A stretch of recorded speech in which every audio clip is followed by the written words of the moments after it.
Galing sa ano yan? Galing sa 18. Yan. Doon pababa kasi yun. Maapaw galing sa 18 Avenue yan.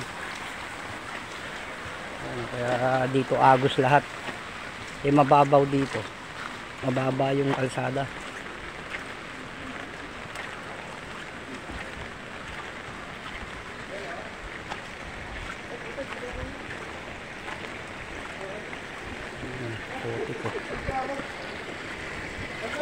Galing doon, oh. Doon.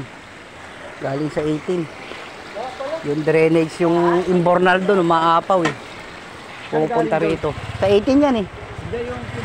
Sa 18 nga yan.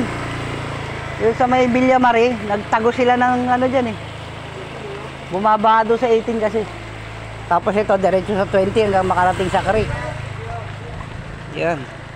Sa creek daw, hanggang Legang Baha eh. Umapaw yung ano, yung bell, yung creek.